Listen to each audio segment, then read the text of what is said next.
a win-win for him, and if he keeps this up, the gods might want to meet him again and give him even more contribution points. His real goal is to join hands with the gods and take down the heavenly demon, the one who sent him to this world. Atisse looks around for Protaf, not knowing he's hiding behind the house when the man from the carriage comes over and asks if he's Mr. Atisse, banistering if he can borrow a little of his time. As Protaf steps out from his hiding spot, he wonders where they're going. Inside the carriage, Atisse says he got into talk, so why is the carriage moving? The man brushes it off like it's just for privacy. Atisse realizes he used up all his wands in the fight and got careless. The man notices too and says he was smart not to reach for one. Then he adds that it's nice to meet him in person, especially since his adorer Benistus' younger brother. That makes Atisse ask if he knew his sister. The man says yes, at least by reputation. He explains that she fought the great dragons with the 4 heroes 10 years ago, and thanks to her work, the superior dragon was created, the group that keeps the great dragons in check. He even says she likely would have received a blessing if she had lived. Atisse cuts him off. Bringing up his sister won't win him over, so he tells the man to get to the point. The man says he understands and apologizes. He only came because of rumors about the current head of the Bannister family, stories that he shut himself away after his sister died. Seeing Atisse in person puts those worries to rest. Atisse asks what exactly he means. Then the carriage stops, and when he opens the door, the man says they picked a place with no one around so they can talk in private.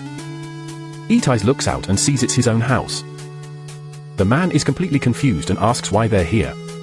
A voice answers that he has a real gift for driving carriages. The man panics and asks if he's some kind of beast. What did he do? Prota calmly says the driver was heading the wrong way, so he fixed the route. Right away, he figures this man wasn't part of Attisse's little fame plan. Atisse agrees the stalker part was definitely unexpected. The man tries to argue that he's not a stalker and this is all a misunderstanding.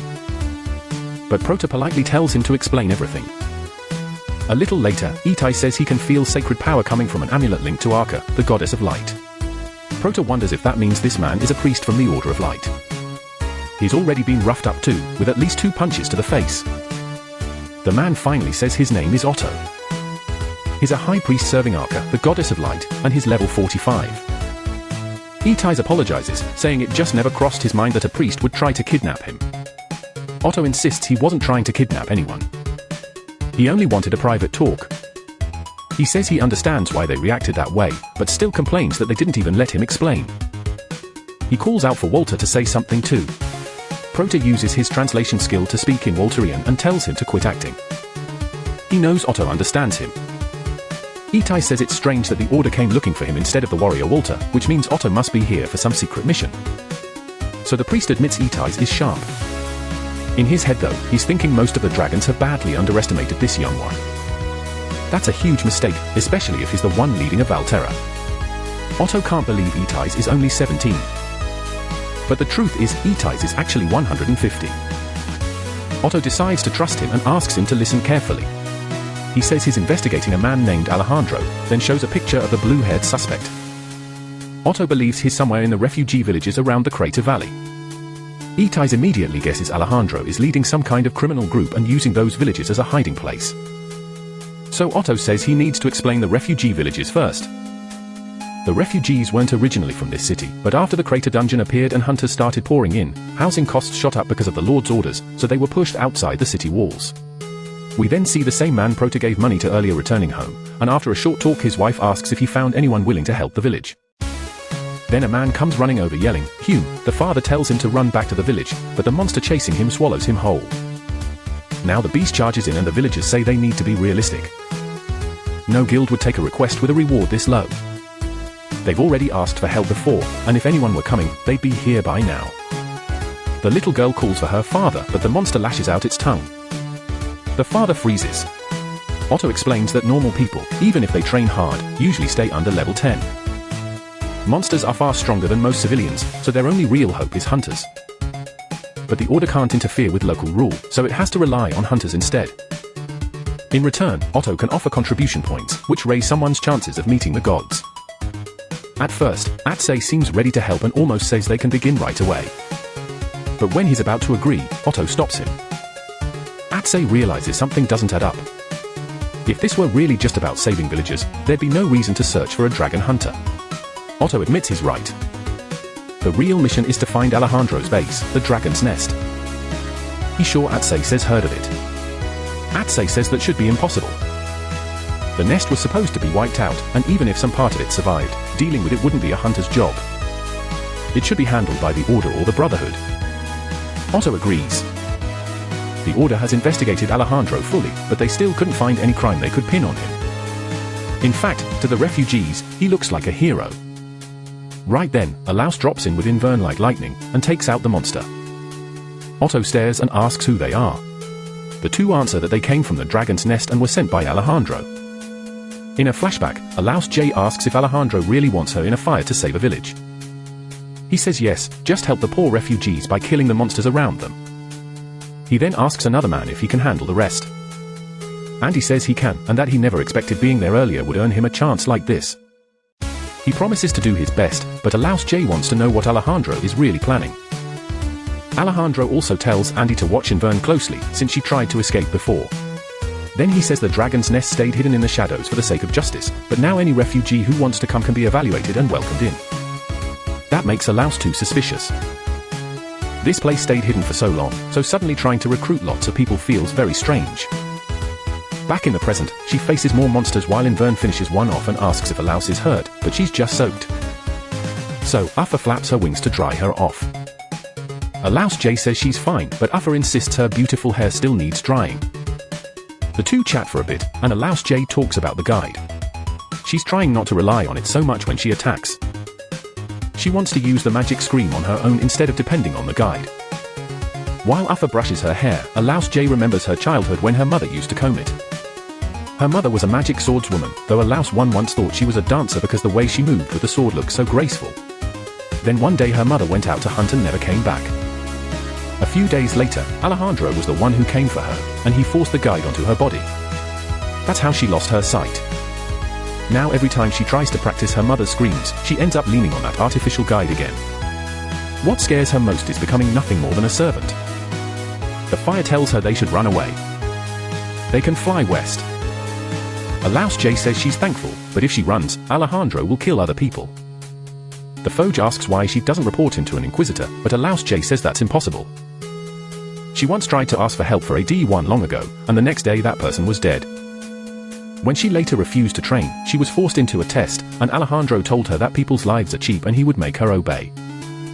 In the end, she says there's only one way to escape Alejandro and all the other Terracios. The Dragon's Nest has to absorb all the vital force and explode. When that happens, a fire will need to use the draconic core she got. A fire says she doesn't even know how to absorb vital force. A louse Jay tells her not to push herself. She's brilliant, and she's sure a fire will figure it out. When that day comes, she'll become a legendary wyvern. A fire says they need to move fast. Now that rumors about the Dragon's Nest are spreading, more dragons will start showing up. That makes a louse Jay realize something. Alejandro is using the Dragon's Nest as bait to draw on a huge dragon. She knows he can't beat one in a fair fight. But Alejandro never acts without a plan. He must have found a way to pull a draconic core out of a giant dragon. Meanwhile, during the talk with Atisse, Otto explains the mission. Atisse has to sneak into the nest by himself and only go through the evaluation test. Since Alejandro is looking for gifted mags, Atisse should get special treatment. Otto adds that other spies will be sent in too. Prota says he's going as well. He argues that sending Atisse alone into the enemy's hideout is basically suicide, and he already told Otto to find him a way in. Otto points out that Prota would stand out too much. A Volturian warrior would draw way too much attention, so Prota refuses and tells them to pick someone else. But Atisse accepts the Light Order's request anyway. That ticks Prota off, but Atisse reminds him he's only the backup. The Master decides whether to take the mission.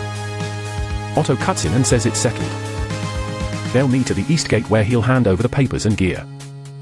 Prota asks how Atisse could accept a mission without even knowing the full details. Helping the Light Order might be good, he says, but none of that matters if Atisse goes in alone. Atisse answers that he accepted under the name Bannister, and this is something tied to that family name. Prota gets mad and asks if people without family names don't matter, then throws a jab about Atisse getting technical. The problem is Atisse is a dragon while the Bannister family is human, so they aren't even blood relatives. Atisse tells him to take that back, but Prota still says he'll cancel the mission and demands to know why the Bannister name matters so much. Atisse says he may be a dragon, but he owes that family a debt. After his sister gave her life trying to destroy the nests, how could he ignore another one? He asks if the Torikios know nothing about honor. Prota fires back that honor means nothing. If you're dead, Atisse gets upset, then says Prota is tougher now after all the beatings, so he shouldn't worry, he won't die. With that, he shuts the carriage door as Otto steps inside. Otto hands over the documents and the disguise. He explains that the papers list Atisse's level as a little lower, so people won't be too cautious around him.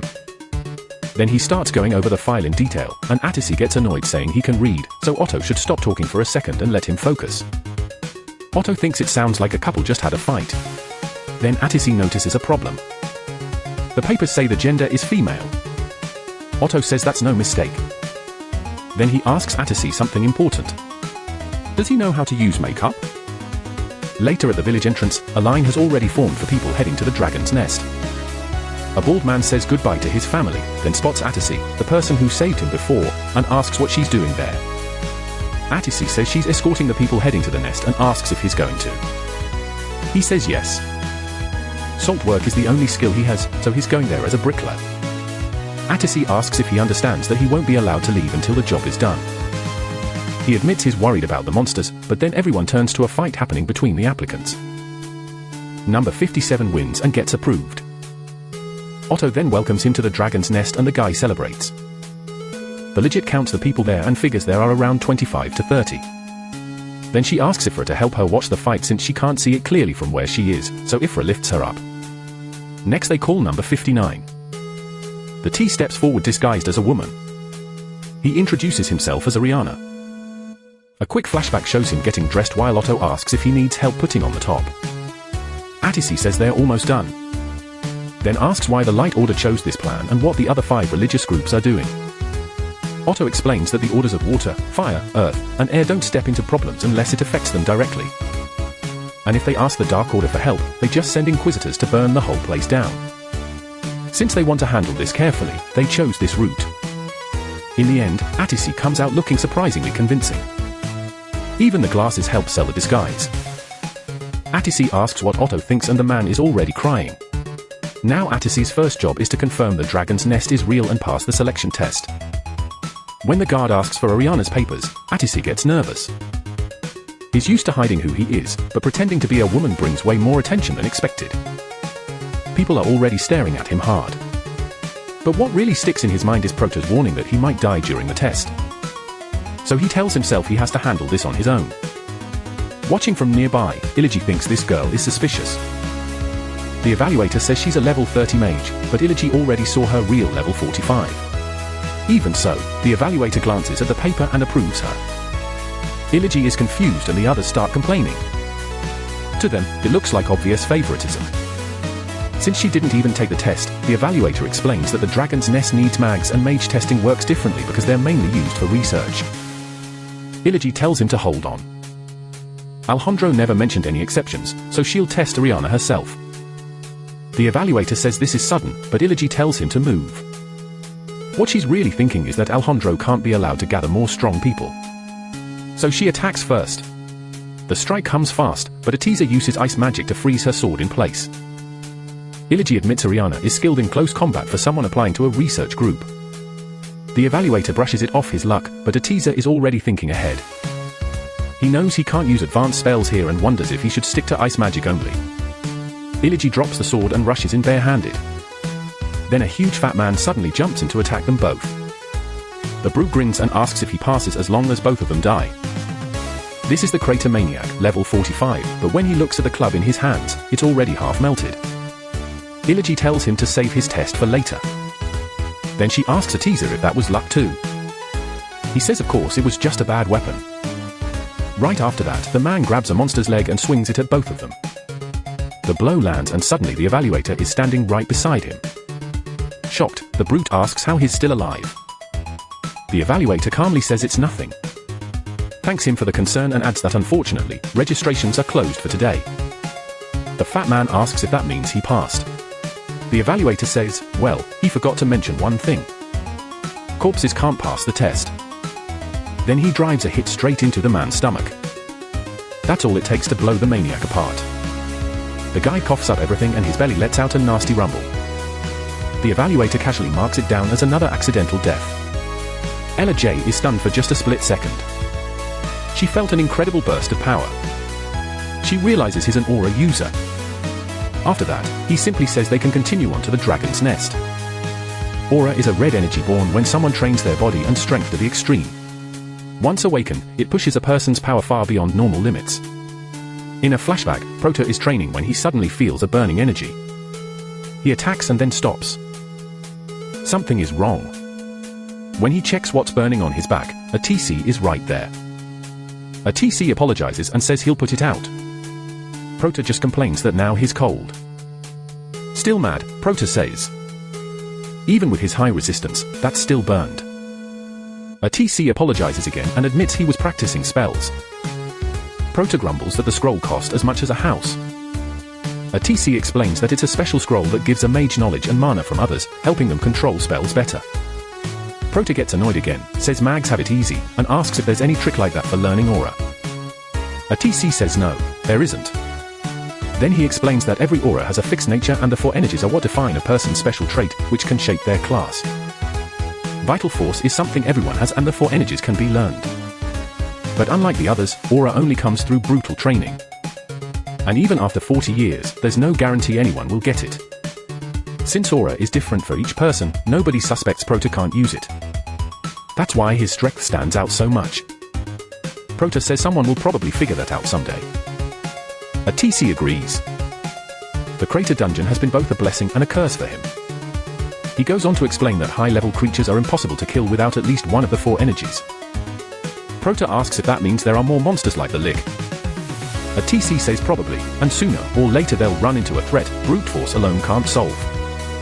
Prota says it's a shame his guide doesn't work right. If it did, maybe learning aura would be easier. Atisse replies that if brute strength ever stops being enough, then they'll need to find the answer through Atisse's magic. Still, he says they have a long way to go, and he'll keep working to raise his level. Back in the present, Prota is walking alongside the others, wondering why Atisse has to be such a stubborn idiot. Even so, after everything they've been through, he can't just let him go alone. He spends so long as a dragon that hiding his identity comes easy. He also finds it hard to believe anyone here could be stronger than him. At the same time, the evaluator announces that Ariana passed. Then Atisse heads over to the fat man. He says he gets that the man caused trouble, but he's still alive. The evaluator comments that the guy is even heavier than he expected. He figures the man will just crawl off and get left behind. Atisse asks Jay for help, calling her the black-haired miss. She walks over and helps him. Atisse pours a potion into the fat man's mouth. Then he says to load him into the carriage and bring him to the dragon's nest. The evaluator stares at the dragon's nest. Once they get there, people are busy building inside it. Even says they finally made it. The fat man is brought in behind them, and the evaluator says he's only doing this as a favor to the person who saved Jay's life. Atisse studies the dragon's nest. He thought it was natural, but the pipes and concrete make it obvious humans built it. A real nest should be full of vital force, yet he feels nothing. That makes him want to test whether it actually works. Jay comes up behind him and asks what he's doing. He brushes it off, saying he was only looking around. When she asks what caught his eye, he points to the tubes. Jay thanks him for saving her, but warns that what he did was dangerous. Then he tells Ariana to turn around. Confused, she asks about the evaluator. Jay confirms it and explains that for now, he's acting as an evaluator, but he's really the head of security for the nest. So that was the kind of person she embarrassed. Even so, Ariana says she couldn't just watch someone die like that. Jay answers that good people don't last long here. Outsiders may think this place is safe, but it's short on food, water, and space. To him it looks less like a dragon's nest, and more like an island cut off from the world. That's why rules and orders matter most here. Atisse realizes there may be no other choice. He starts making a fire spell on the curtain, but Jay quickly tells him to stop. She asks what Ariana thinks she's doing. Ariana says a patient's temperature matters a lot, and it seems people matter a lot to her too. Jay looks overstunned, then says Ariana did that on purpose. Just then the evaluator shows up and says the two seem pretty close. Jay says he was only explaining the rules, while Ariana admits she's never seen this many people gathered in one place before. The The evaluator asks her to put away her rods and come with him, since Mr. Alejandro wants to meet her. Jay immediately thinks that's suspicious. As they walk through the nest, Atisse thinks this is good in one way. He's made it past the first hurdles. Still, meeting the leader this soon is a problem, especially without a gun. The evaluator asks what she thinks of the nest, and Atisse plays along, calling it amazing. Better than the rumors, but the evaluator says that's not what he meant. He wants to know whether this really looks like a true dragon nest. Atisse finds that odd. And then the evaluator says Priest Otto warned him there might be more spies here. He tells Atisse to call him Andy, shows the Order of Light amulet, and says he knows Atisse as a spy too, because he has Otto's glasses. Atisse asks why Andy told him to leave the rods behind if they're on the same side. Andy points to Alejandro, who's writing something inside. From the other side of the door, he explains that Alejandro is a mage, not a weapon user, while Andy himself uses aura so he can handle things if needed. He tells Atisse that if he wants to finish the mission cleanly, he shouldn't do anything extra, just like with the fat man. He also warns that Jay notices suspicious things fast. Atisse replies that they could still be getting tricked, so Andy tells him to gather as much information as he can during the meeting with Alejandro. But the moment the door opens, Atisse gets hit in the eye with a pen. Alejandro says he knew a level 50 was coming, and then found an Order of Light amulet. Thanks to that, he stayed on guard. If that man was from the Order of Light, then who are you, miss? Meanwhile, Atisse says she's tired from flying so long and needs a break. She asks Jay if she wants to go up to the room and rest. But Jay is staring at her hand. If Farda asks if she heard it, and Jay says it was only a strange feeling. She's used to sensing one certain kind of feeling with her own hands, but when she touched that girl, it felt different. Atisse asks if that's just because the girl is a high-level mage. Jay says no. It felt familiar but not the same. As they head upstairs, Atisse says the sensation was kind of like touching her. Then Atisse says maybe the girl is a dragon, so they both agree they need to move fast. At the same time, lights burst from the structure, and Atisse is thrown out of it. He realizes he can't use magic without a stone. Alejandro says it makes sense that the Order of Light would be curious about him and about whether the dragon's nest is dangerous, so they send people to sneak in. Isn't that right, Miss Specialist? Atisse says things became obvious the moment Alejandro killed a priest from the Order. Alejandro answers that it won't matter if there are no witnesses, then attacks Atisse. Jay says they have a problem. A fight has already started. Atisse asks if Alejandro figured out she's a dragon, but he can't see draconic nuclear. Jay says that's true, so there's only one way to know for sure: restrain her and force her to transform. Atisse wonders what happens if she's not a dragon. Jay says a normal person would still be useful as a base. Then she adds that Alejandro doesn't care about human lives, dragon or not, he'd get rid of her before any dragon identity could come out. Atisse calls that unforgivable. Jay says sometimes she has to dirty her own hands for other people's sake. That brings back her past, and she asks herself what else she's supposed to do. Just stand there and watch like before. She refuses to be that person again, so this is the only path she sees. Atisse tells her that's exactly why she'll handle it this time. Then she grows larger, Jay shows herself, and Alejandro says this is finally getting interesting. Honestly, he says there was no other reason for her to come here. Jay fires back that this place shouldn't exist, and nothing good will come from it. He asks why she thinks that, and Jay explains that only dragons can control a dragon's nest because it needs a draconic nucleus. Alejandro says that means she must be a dragon. Jay answers, maybe, but luckily this nest is still incomplete. She doesn't know its true purpose, yet she knows it won't be easy to bring it to completion. Alejandro uses magic and lifts her by the neck. He tells her not to worry, this is her last chance. Otherwise, he'll snap the girl's neck or simply drop her and let her die from the fall. Then he starts counting. 3, 2, 1. A light suddenly starts activating the dragon's nest, and Alejandro demands to know what she's doing. Is she trying to use the nest? He says the system will shut down. She can't control it, dragon. Jay says she isn't the one gathering vital force. The vital force is being pulled somewhere else. Alejandro throws Jay aside and asks if there's a real dragon here after all. At starts thinking that no one would have guessed there was another dragon there. Luckily, that helps protect his identity. He also realizes this man is smart. He set all this up just to lure in other dragons. Atisse knows he needs to escape and report to the Order, but right now, he can't even move a finger. Then Jay appears and says the dragon's nest is alive. What she means is that the girl's nest is alive. She goes on to say a dragon must have infiltrated somewhere else. Alejandro says he thought the girl was the dragon, but it looks like he was wrong. Jay asks if they shouldn't check, but he says that even if he goes, he won't be able to identify it while it's still in human form. Still, that dragon won't be able to connect with this damaged nest. Jay says he planned for all the exits of the dragon's nest to explode the moment it activated, trapping whatever was inside. She asks if that's why he sealed off the area. Alejandro says that if the girl had really been a dragon, he would have captured her already, but with the nest in this broken state, the bigger problem is what comes next with construction. Even so, he says he got something useful for experiments. Maybe she doesn't understand those tests, but he apologizes for giving her hope she'd live, because he can't afford to waste resources. Jay answers, "What a shame." Alejandro asks what she means, and Jay says he never even realized the nest was broken. She felt something off the moment the girl arrived, so she thought that girl might be able to fix this place. Alejandro asks if she really wants to hand that kind of job to an order spy, but he admits he likes Jay's attitude. Since the girl can't escape, he'll leave her in Jay's care. Then deeper inside the dragon's nest, Atisse asks, "Ms. Swordswoman." Jay says they'll be working together for a while and tells her to call her Jay. Since she's already been found out, she asks for the truth, so he gives his real name, Atisse Benister, or just Atisse. Then Atisse asks if she's too heavy. Jay says magic swords, women are strong, so carrying someone is nothing. Atisse says that's not the problem, being carried by another woman just feels a little weird. Jay points out they're both women, but Atisse quickly says she can walk on her own. Jay brings her toward a room. Feeling guilty for lying to someone who seems decent, Atisse thanks her for helping earlier. Jay brushes it off and admits that before learning Atisse wasn't the dragon, she was ready to kill her.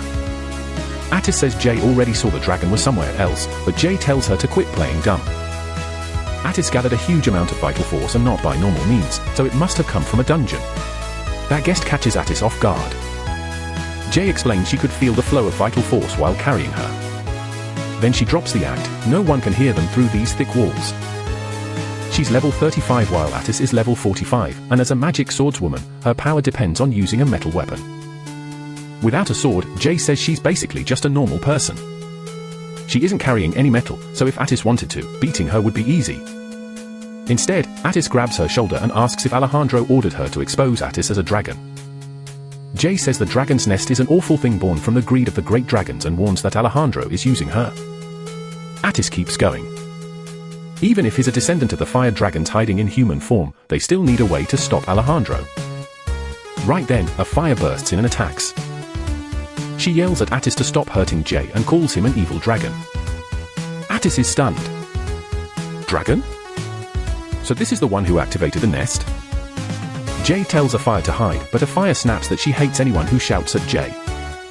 Then Jay calms things down and says, Atisse seems to want the same thing they do. She explains that this weaver was the one who triggered the dragon's nest and pretended to be the dragon instead of Atisse. Because of that, Alejandro stopped suspecting him. Jay adds that Atisse is a special weaver and with a draconic core. Hearing that, Atisse asks, "Are you a fear?" She's shocked and asks how he knows her. Atisse says he's heard a lot about her and he's thankful she helped hide his identity. He also heard she lent him 300 EX. That leaves a fear wondering who he's even talking about. Meanwhile, Prota can only think, how did this get so messed up? When did everything start going wrong? He keeps trying to do basic things, but even something simple goes bad, the vase won't work. Turns out it's a magic item that needs level 12 to use. 3 days have passed since Atisse left on the mission and the house has become a nightmare. Almost everything there is magical, so it all has level requirements. He feels like a caveman because he can't use anything, not even the money locked in the safe. If he forces it open, whatever's inside will be destroyed. Seeing no other choice, he goes looking for work, but the receptionist turns him down. As a coast guard, she says he can't take missions without his master's approval. She even says she understands Mr. Valterra's situation and tried to help, but the rules around coast guards are a mess. She suddenly thinks there's an earthquake, but it's just Prota kicking the table. That makes her give in and offer him something. Prota says he doesn't care about the reward. The receptionist warns him this is unofficial and he absolutely can't tell anyone. A week ago, she bought new clothes and no matter how hard she searched, all she found was this gross strand of hair. Prota says that alone won't help much. She says only one person would steal her clothes, her brother. Voto. According to her, he went on about some top secret mission and took her clothes and makeup with him. Prota asks if he needs money for a disguise and she loses it, yelling that she wants her clothes back and wants her brother burned. Prota promises to do what he can. Then he asks where he's supposed to find the guy since hiding would make this way harder. At that moment, the system appears and asks if he wants to turn off his location ability. He finds that interesting, so Prota heads somewhere more private and tells the system to begin tracking. It activates and scans until it locks onto the target. A stick-like pointer appears to show the direction, but it warns the target is moving so the coordinates won't be exact and the skill has a 6-hour cooldown. Prota stares at it and wonders if he really has to go straight through a mountain. Elsewhere in the mountains, some beast-like men are beating someone up and demanding the item he got from the priest's spy. Voto, badly beaten, says he doesn't know anything. One of them says he knows Voto and the evaluator are both spies and they were working together. Voto says he figured out one thing. The artificial guide has nasty side effects. The guy threatens to tear him apart if he won't talk, but another one stops him. Voto asks who this guy even is and the answer is the Mad Doctor. The doctor says it's a shame Voto doesn't know him. He's the one who did the underground research and created the artificial guide.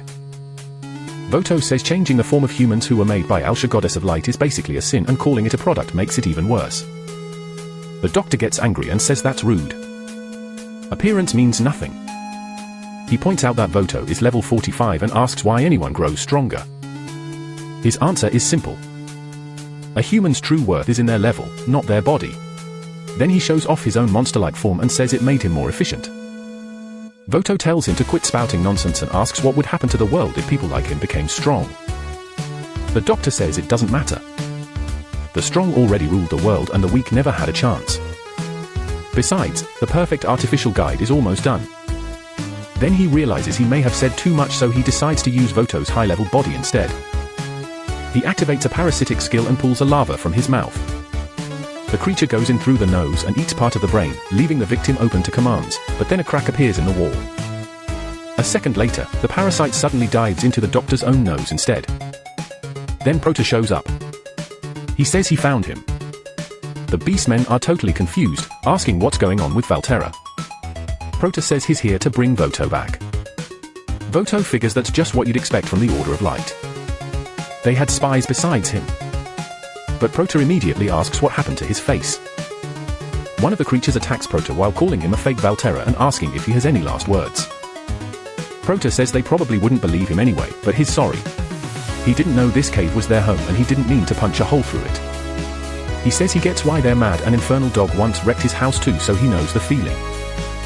Then he adds that he doesn't know what the priest did, but he still needs to bring him home. Voto can't make sense of any of this. Is Valterra seriously trying to negotiate with them? He shouts that these things aren't human and tells Prota to look out, but by then one of them is already attacking. Prota finally gets it. They're not human. One of the monsters snarls that it doesn't know what Prota is, but it wants to devour him. Prota checks and sees the thing as level 62 with no clear species listed. Another creature comes up behind and slams into him, blasting through the wall only to find Prota balanced on his sword in a stance. That's when Prota finally understands. Prota blames himself for getting captured. While the one with the damaged brain explains that when a test subject goes mad, it becomes almost like a dungeon boss. Prota's only response is so that means they're monsters. He says they should have told him that sooner, then he moves, cutting them all down in one strike. The blow is so strong it tears through the whole mountain and everything starts collapsing. Afterward, Prota apologizes, saying this was all he could recover and even puts together a tiny funeral. He says maybe if he were a little weaker, this wouldn't have happened. Then Prota crawls out from under the rubble and thanks Prota for saving him. Prota lights up, ready to head back to the city. But Prota apologizes. He says Alejandro found out everything and it's all his fault. Mr. Atisse Prota cuts him off and asks where the dragon's nest is. Back at the lab, they explain that the artificial guide can only absorb experience points. Vital Force though contains both life energy and experience points, and too much life energy can simply kill whoever absorbs it. Anyone who absorbs that power gets wiped out unless they have a draconic nucleus. Alejandro doesn't care. He says they'll just push the dragon's nest further. The doctor agrees and says that should raise the amount of Vital Force. The monster has already started mutating. Then the doctor says the process stopped and Alejandro assumes it failed. He says they'll need a draconic nucleus to finish the perfect artificial guide.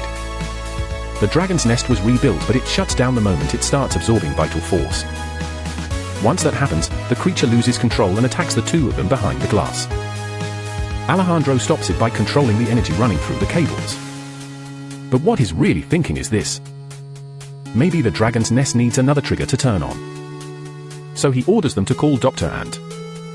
The other man says Dr. Ant already left and they haven't heard from him since. He doesn't know Prota got involved. All he knows is Dr. Ant went after the priest with 2 test subjects. Alejandro figures they may have been killed and starts wondering who could have done it. Maybe an Inquisitor.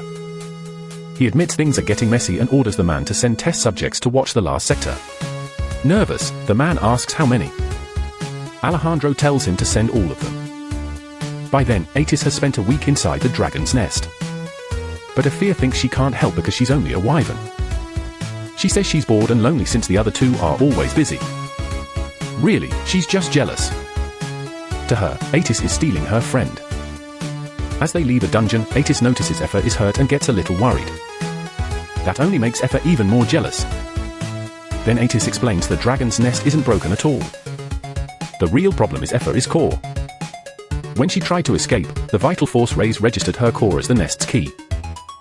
So even if she can form vital force, she still can't absorb it. That's why it only looked like the nest was broken. Effa immediately starts thinking she must be super important. Now, like everything depends on her core while the other 2 just stare at her. Then Atisse says there's dropping that plan. Effa asks why. Atisse says there's another way to finish the dragon's nest, the vital force fuse underground. That's the same place Alejandro sent all the creatures. So the new plan is simple. They'll head down there and absorb all the vital force in the area. Effa says she's been trying her best to, but before she can finish, the ground starts shaking. They stop and wonder what's happening. Down below, something starts pushing up from the ground and it's that same creature from the lab. It bursts out and everyone panics the second they see it. Atisse strikes first, but the attack barely works. They're too far away for a clean fight and they wonder if this is part of Alejandro's plan. But it doesn't seem that way since the creature came up from underground and looks more like it's trying to escape. Atisse asks if any hunter is available, but Jay says all the others are level 40 or below.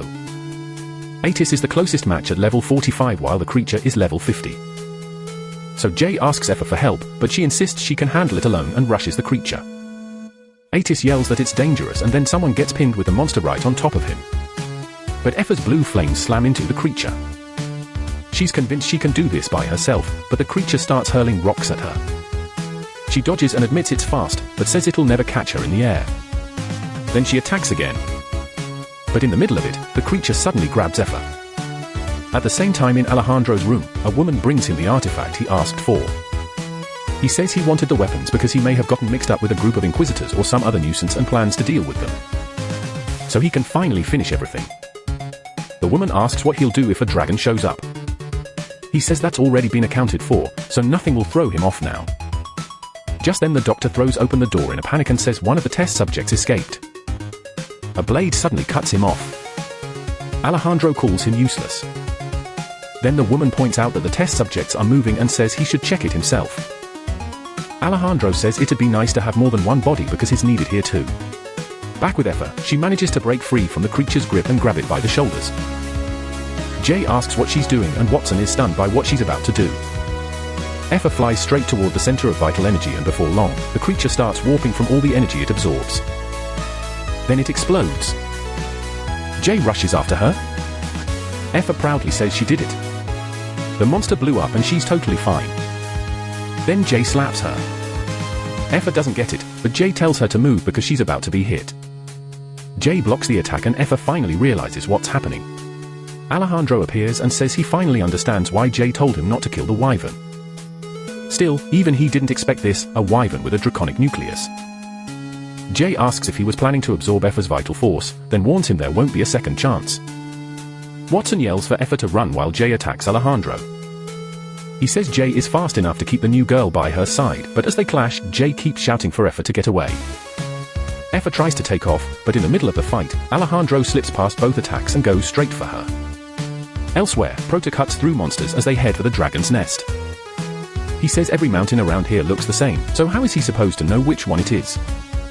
Then he blames the spy for not even knowing where the enemy is. The priest explains he's the one who writes the reports, but Prototere turns to the ant and asks if she's sure this is the right way. The priest says Dr. Ant turned into a full creature and doesn't seem to understand them anymore. He adds that finding the nest like this is impossible and they should go back for more soldiers. Then the priest asks why Prota is feeding the ant like livestock. Prota says maybe food will help her remember home. The priest asks why grass of all things would do that. He goes on to say they never got any report that Atisse was dead, so they should be thinking about what might really be happening instead of wasting time. Then his voice drops. He admits he shouldn't talk like that since this whole mess is his responsibility. But Prota tells him he's not mad and says during their last argument he basically told Atisse not to come back. He treated Atisse like he was weak and now it hurts because Atisse may have been right. Looking back, Prota admits he was just making excuses. The truth is without Atisse beside him he'd be struggling a lot more. The priest laughs and Prota asks what's so funny. The priest says he never thought someone from Valterra would care so much about a friend. He always thought they were just barbarians who loved blood and courage. Then he says Prota is nothing like the rumors. Prota fires back that he only cares about blood and courage. Right then lightning flashes over a mountain. The priest asks what that was. Prota says he's sure it came from underground. The priest says it could be a magic swordsman, someone powerful. Maybe Alejandro. He says they can finally return to the order and call for reinforcements, but Prota takes his stance. The priest just stares, wondering what he's about to do. Then Prota leaps straight toward the mountain. Back at the fight, after dodging both attackers, Alejandro catches the wyvern. He says it took longer than expected, but he finally got the draconic core. He even tells as far as she did well. She glares at him, but he only says that was how things were always meant to go. Then when the others arrive, Atisse realizes he can't turn into a dragon. Jay says Alejandro must have prepared for that and points to the necklace he's wearing, a seal that keeps dragons from taking their true form. Atisse realizes they can't beat him like this. But Jay shouts at Alejandro. He says all he still needs to finish the perfect artificial guide is her guide, and if she doesn't let everyone go she'll destroy every plan she has with her own life. Alejandro calmly says he thought she knew him better by now. Then he asks if she really found it normal that he brought so many humans here. Did she think it was all just for repairs? And doesn't all that vital force feel strange to her? That's when Atisse understands the nest isn't storing all that vital force. The humans are. Alejandro grabs Jay's sword and stabs Atisse. He says that no matter what, every human here was always meant to die. Jay furious asks how he could do that to his own people. Alejandro knocks her weapon away, says humans are no different from mobs to him, and drives the sword into her shoulder. A fire screams at Alejandro to stop, but a sword is still pinned through her wing. Alejandro says he never thought he'd have to use the recovery system on an artificial guide, and then he begins to act. He says she should be grateful. Thanks to him she found her dead mother. Then he rips out her system and says she's useless now so she can rest. As he moves in to finish her, Atisse slams him right in the face. Atisse yells for her to use this chance, but Alejandro strikes back and she falls into the hole. Then Yipa pulls free, tearing part of her wing off, and jumps after Jay into the pit. Atisse believes they'll make it. Now it's his turn to give this everything he's got. So he starts charging a huge attack, then comes a clash of fire and lightning, but Alejandro says Atisse picked the wrong enemy. He sends the lightning straight back at Atisse and shatters his rods. As the attack closes in, Atisse wonders if this is the end. He even asks his sister if he was a good head of the Bannister family. But right then Prota drops in front of him. Alejandro can't make sense of it and Atisse asks how. Prota apologizes for showing up while he was busy. Still stunned, Atisse asks what happened, but Atisse says he couldn't do much with his power even though he tried his best, and wonders if that makes him pathetic. Alejandro cuts in saying this isn't over yet. He tells Prota to leave and stay out of it. But inside he's thinking there's no way a level 5 could survive a fall like that, and then he gets punched in the face. Man, that hit was brutal. It sends him crashing into the wall. Atisse says maybe Alejandro judged Prota wrong because of his level. Prota answers that with Alejandro's level he figured he was the boss. He admits he's not that confident in his punches, but against someone on that level it should have only broken a few bones. Not sent him flying like that. Atisse says either way he'd be dead without Prota, and if Prota calls himself useless then there's no hope for anyone else. Prota tells him not to say that. Then a light appears behind him, so Prota asks if one punch wasn't enough. But that's not it. Alejandro is absorbing vital force and Prota sees Alejandro after taking in Yipa's draconic core. Atisse says both of them are cursed. Meanwhile, down in the hole, Yipa wraps cloth around Jay's shoulder and tells her to stand up. She reaches for Jay's heartbeat and realizes it's gone. Then, crying against Jay's chest, she notices some kind of energy there, may be vital force flowing into her. Jay suddenly starts coughing and comes back. Back above, Prota asks if that core belongs to Atisse since he didn't know Atisse was a dragon. Atisse explains that when a dragon dies, the core usually doesn't hold much vital force, but in a dragon nest there's plenty to absorb. In other words, Alejandro is using the dragon core to restore his own life. Alejandro gets mad, wondering what Prota even is. He's sure the guide said this guy was level 5 and now he's asking himself who the hell he's dealing with. He still can't figure Prota out. Prota laughs and shouts that he's a true Voltron warrior. He'll never forgive what Alejandro did. But if Alejandro apologizes, he'll let him live. Atisse asks if he's serious. Prota says stuff like this isn't his job. The priest can handle all that. But Atisse says this man is from the Great Land, which shocks Prota. Alejandro climbs out of the crater and says they're just variables he didn't plan for. Then energy starts wrapping around his body. He uses a skill from the Way of Lightning and rushes Prota. Prota tries to hit him, but Alejandro is already behind his back, calling him a fake Voltron level 5. Atisse realizes Alejandro wasn't even going all out before. Now he can't follow his movements at all. But Prota blocks the strike and asks if Alejandro isn't even trying to hide that he's a Tarosian. Alejandro says if Prota were under level 50, that blow would have taken his head off, since he stayed calm even after hearing he's a Tarosian. Alejandro wants to see if his level is over 60.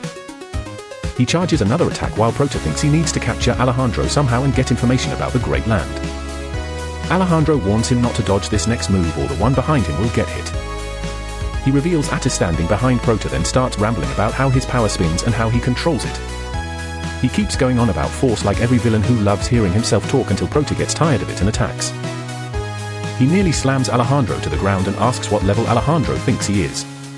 Atisse quickly uses telepathy and tells Prota to wait. He explains Alejandro is controlling the dragon's nest, using it to drain people's vital force and heal himself. If Alejandro dies now, the place will go wild and weaker humans will lose their strength and die. So to stop that, they have to destroy the nest of vital force. Prota realizes he'll have to fight while holding back until the nest is destroyed. But Atisse says Alejandro's control has to be broken first. He says he would have taken care of it himself if he could, and if others die, that won't be his fault. Even if he goes down there, he can't promise he'll find the nest. Then he apologizes for always being a pain. In response, Prota kicks Alejandro in the head.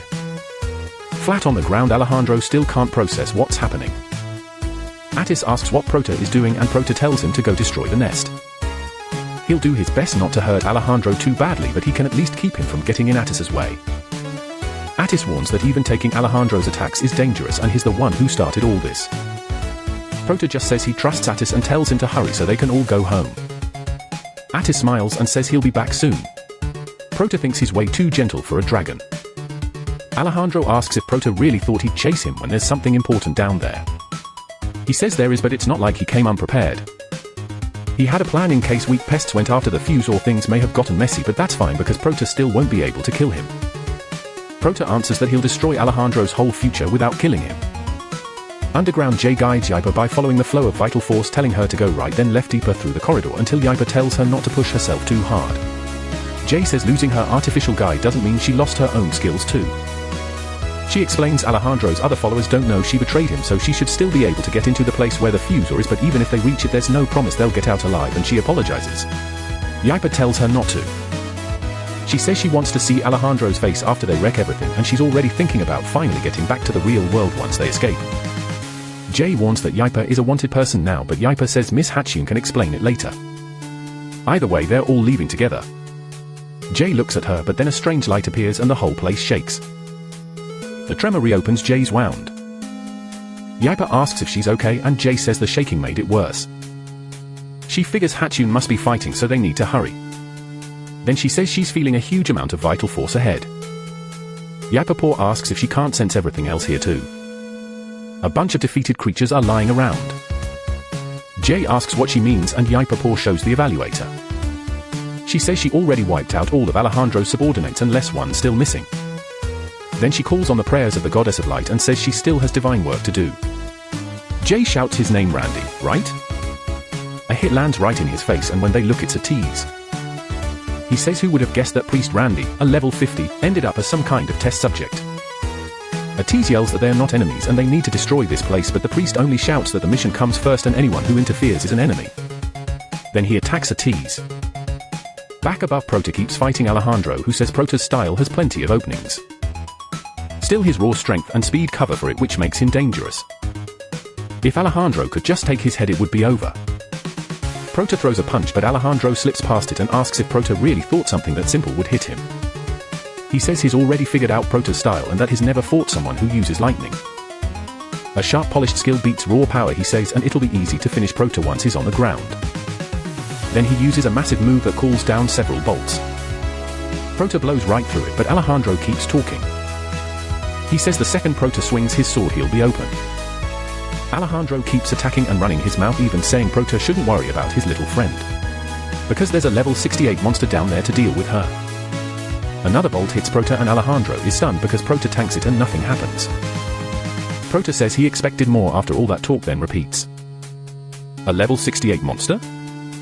Alejandro is shaken. It makes no sense. Prota didn't take any damage. He tells himself Prota is only acting calm to break his focus and wonders if he's hiding some trump card. Then Prota says Atisse is a level 67 dragon. Alejandro bursts out laughing, and after a long fit of it he asks if that's really Prota's secret weapon, a dragon friend. He says he almost feels sorry for him because that friend won't be able to turn into a dragon while he still has this item. Then he remembers Jay. When he grabbed her, Jay must have taken the amulet, and now Attis's true form appears, a massive red dragon. In the middle of the fight, Atisse gives an order. He tells him to hold on and recover while they fight. The big monster answers by biting Atisse, and Atisse bites right back.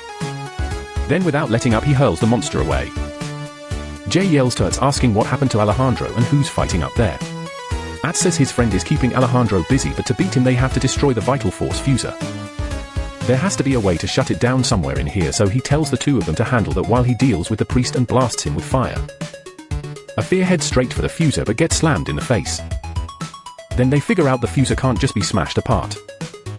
If they destroy everything, it could trigger a huge explosion and kill everyone. Instead, if they cut that pipe, the vital force will stop flowing and the fuser should finally shut down. But when he looks over, the priest is already charging a massive attack in his mouth. Jay and Afia were right, but Afia tells Jay to keep going. He needs to cut it now. Meanwhile, Atisse keeps the priest pinned down, but Jay finally slices through the pipe. Atisse blows the priest's head clean off and a beam of energy shoots upward. At the same time, Prota and Alejandro are still going all out.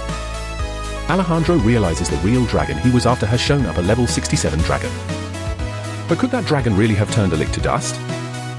Then another thought hits him. Wait, how does Prota know the dragon's level? So he asks if Prota is a Terrasian too, and says everyone knows killing other Terrasians gives no experience. He asks if Prota killed the lick. Prota says yes. Then asks if Alejandro wants revenge for his ally. Alejandro just laughs and says no. If anything, he should be thanking him because he never liked the lick. Still, someone powerful wants the head of whoever killed the lick. Prota asks if he means the followers of the demon god Ormflus. Alejandro says no. It's someone far more important with enough power to turn the whole continent against him. But there's still a way out. Everyone thought a dragon killed the lick, and now he has a draconic core. So he can claim he killed the dragon. All he has to do is leave with the dragon, take the reward, and let Prota walk away with his pet. He asks if that doesn't sound like a fair deal. But Prota notices he can't heal anymore. Then suddenly kicks Alejandro hard, and Alejandro flips over from the hit. Prota admits the offer sounds pretty good, but Atisse would never accept it. He may look weak, but he hates people like Alejandro. Alejandro calls him an idiot, way too cocky just because he's a Terrasian. Compared to the others, Prota is nothing, and now he'll show him just a piece of their power. He activates the artificial blessing and spikes burst out all around them. Prota can only block as Alejandro starts going wild. That makes Prota think back to the moment he was first pulled from Earth into this world. The same smoke swallowing Alejandro keeps spreading, forming a huge hand as the transformation takes over Alejandro. Then it shows his new state, Alejandro. Level 72, species unknown, with a demon god's blessing at 9. He says the blessing still isn't complete, so he needs more vital force. That means he has to reach the fusure and he rushes past Prota at insane speed. Meanwhile, Atisse is apologizing to the priest and Jay says Alejandro won't make it through. Then Jay asks what Atisse is doing there and Atisse asks what he's doing here instead. He warns that it's dangerous and tells him to run, but the old woman suddenly speaks up. She asks how Atisse could dare not be grateful to Alejandro, saying he sacrificed so much for them. Then she drives a sword into Atisse's thigh and Atisse can only call out to Ifar. Meanwhile, the old woman runs toward the pipes and places her hands on both of them, trying to force the vital force cycle to keep going, but instead she's simply torn apart and a huge amount of energy starts pouring out. Now the whole nest is about to blow up and Ifar looks toward her family as everything starts collapsing. Ifar struggles to stay upright while Atisse starts smashing the structure. He says they have to stop the fusure from exploding and then rips out cables trying to shut it down. He yells that his draconic core is holding the fusure stable for now, but the only way to return the stolen vital force to the people is to destroy the huge mass of energy. Normal attacks would probably make it explode, but a magic swordsman's technique might be their last chance. Their only hope. A fire says Atisse has already passed out and his vital force is still being drained. There isn't much time left. Meanwhile, Alejandro finally understands why they wanted the demon god Ormflus' blessing. Since Prota is a Terration, he already knows some of its perks, seeing an enemy's level and species. But there's more. Extra experience from killing other Terrations, an absurd amount of vital force, body regeneration beyond anyone else, and resistance to the 4 powers. In other words, he's basically immortal now. Through the system, he checks everything around him and sees Atisse is close to death. All that's left is to absorb the vital force in this place, and for him, buying time now is the same as waiting for the others to die. Meanwhile, Atisse can't handle the energy anymore. He tells Afia he's at his limit, and she should at least run while she still can. She looks over at Jay, unconscious, and realizes everyone will die if she does nothing. So she starts throwing a fireball at the vital core, and then Jay wakes up and calls out, "Mr. Atisse?" Then Jay says, Atisse has one last request. Meanwhile, Afia keeps throwing fire and wonders why she can never do anything right. Out of strength, she says she doesn't want to be alone anymore. Jay tells her she doesn't want that either. She says she was always alone in this place, and that's why she always stopped Afia from doing dangerous things. She didn't want to lose her, but Afia was always brave and strong, even more than she ever expected. Afia says she can't fight like Jay and can't even help. Jay reminds her she's forgetting one thing. She's a talking wyvern. Then she holds up the amulet. Atisse says the item can let a dragon copy another species and adds that Afia is a very smart wyvern, but the amulet was made for dragons. In all of history, no wyvern has ever become human. Jay still shouts that it will work. She apologizes to Afia and says the only thing she can do now is believe in her. Afia answers that she can believe in her, so the amulet activates. Smoke pours out everywhere. At the same time, the fight with Alejandro keeps going. He takes a hit to the shoulder, but it heals right away. Jay says Prota will never be able to kill him, but Prota says she's probably right, just not forever.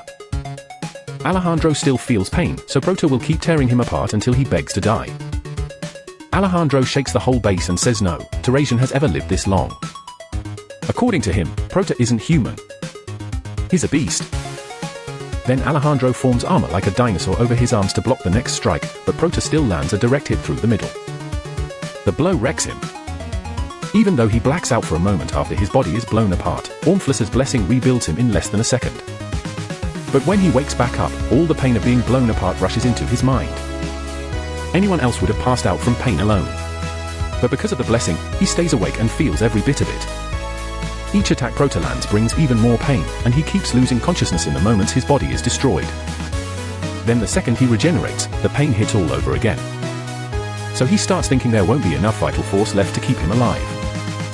That's when he notices the dragon near the fusor is still alive.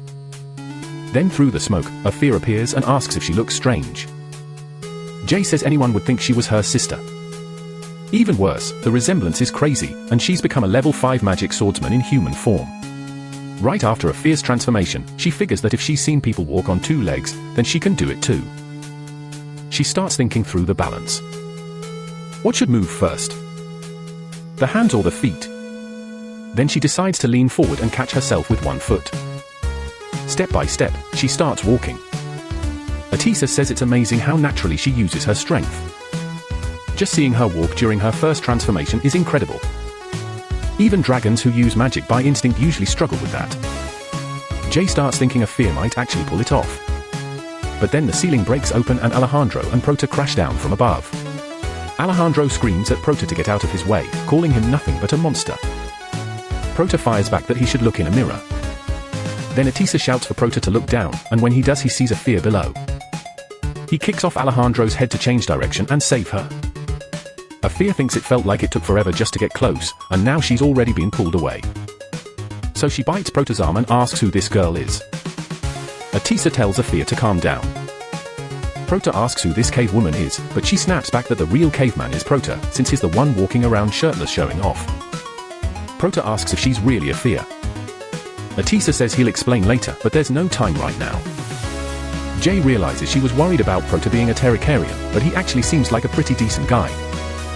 But Alejandro is already right there, horribly disfigured, and from inside Alejandro's head, the system warns him that this body can't handle the blessing anymore, and he needs a new one. He realizes he has to absorb as much life force as possible to keep the blessing going. But Prota hurls a sword at his head. Atisse yells for everyone to keep him away from the life force, then tells Afia he'll be too busy to take her there himself. She brushes it off. She can walk on her own.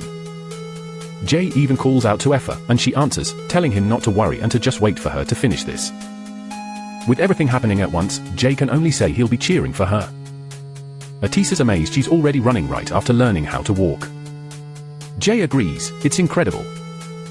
She can even use her magic swordsman skills already, and her ability to watch and learn is seriously sharp. She's really smart. Then Prota drops back down onto Alejandro's sword and says he's already been hit over and over by Prota, but now he feels like a god.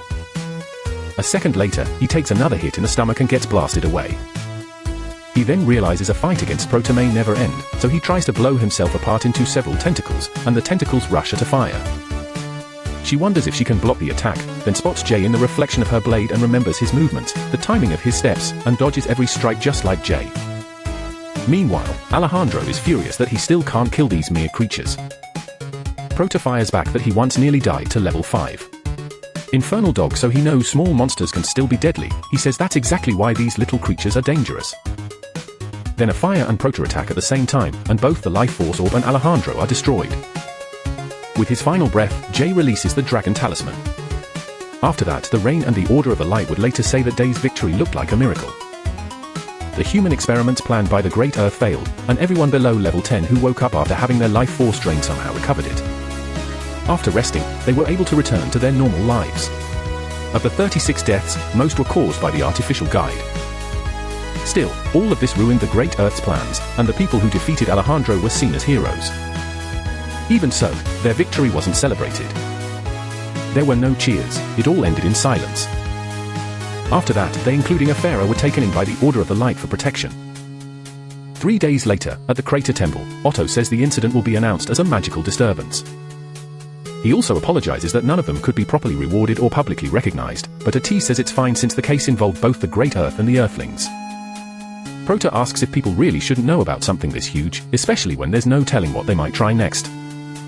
Otto asks if even as a Voltron, he doesn't know about the attack on the goddess 20 years ago. Prota asks if he means the incident where the 4 great heroes stopped an assassination attempt on the Great Earth, and Otto says that's right.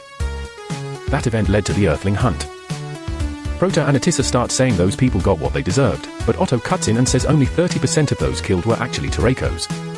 The other 70% were just ordinary Rutinians. The nobles used the Terracos hunt as an excuse to wipe out countless people in the name of fighting evil. That was when the Order realized its mistake and tried to stop it, but with no trials and no proof, it was too late. And even after 20 years, the Order still carries hostility toward the Terracos. Then Prota and Atisse see Afaruna cell. They're told she'll be judged in 10 days and then sent to the crater field.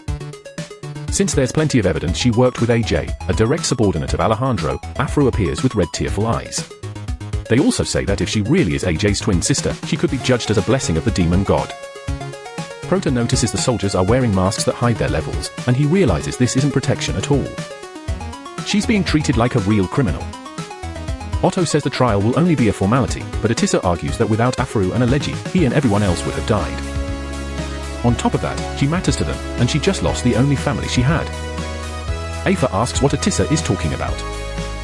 She says she has no family, and that Agi was only someone like her. They weren't even close. Atisse asks what she means, but Otto quietly explains that he already spoke with Afrin. It's painful, but this is the only way. If she pretends she knows nothing, she can seem innocent, and Agi can be treated as Alejandro's only subordinate. Atisse asks if she's really okay and promises they'll find some way to help her. Then a soldier stops him and warns him not to cross the line. So Prota looks at the priest and says he can count on him. Then he puts his hand on the door, gives it a shove, and crashes right through it. The soldier demands to know what he thinks he's doing, but Prota yells that he barely touched it. Even so, it looks like his bone broke along with the door. Otto then asks if the last battle is hitting him now. Prota wonders how that makes sense when it happened 3 days ago, and Otto explains that Valtorans are extremely tough. Prota had been hiding the pain this whole time. Otto adds that his own skills can't heal this, so he needs to take Prota away and ask the soldier to help carry him. While the two of them are left confused, Otto tells the soldier Atisse will stay behind to watch him and not to worry. They'll be back in a few minutes. Prota gives a quick okay. What a ridiculous plan. Atisse says Prota is way too reckless, but if Fire says she's grateful to both of them because they're good people. Even though they've only known each other a short time, they've already done so much for her. Still, she says she's really okay, and even if they're worried, she's not as broken as they think. When she thinks about it, she only met Jay a little while ago, but they still ended up facing terrible things together. On top of that, she always had to be careful so no one would discover she had a draconic core.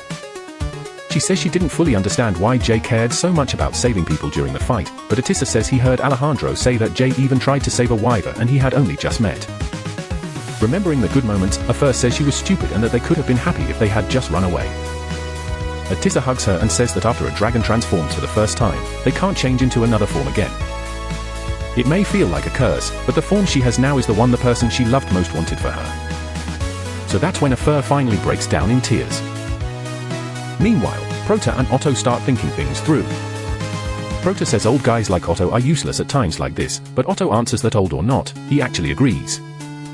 Prota asks if an elite priest really can't do anything. Otto says the judgment comes from the order, so his hands are tied. Still, there are 10 days left before the trial, and he'll trust the two of them with her safety. If she escapes, they'll be judged in her place, and if that happens, they'll need to be forgiven. Prota asks what he means by forgiven, and Otto explains that even without any connection to her, enough contributions can be used to erase sins. They can earn those by clearing simple missions. So Prota immediately asks where he can get a mission and start earning contribution points. Otto says a spiritualist should really go along with Atisse and Prota, but he believes the two of them can handle a few ghosts without much trouble. Prota is basically like, what? Meanwhile, inside a haunted house, a ghost's face appears, then the orb is shown, its arm flows its blessing. We're told a level 70 absorbed it with ease. The scarred man says Alejandro got too greedy, and another tells him to stop blaming someone who's already dead. He praises Leslie for slipping into the dragon line, even with the Order of the Light around, and for taking the item without anyone noticing. Leslie thanks him and says it looks like an ordinary crystal ball, but it's really the dragon orb along with the artificial guide. The scarred man says this should calm them down after losing the dragon nest, but the problem is whether the Order will grow suspicious. Leslie says they sent useless dogs, and now those dogs are searching all across the Great Earth.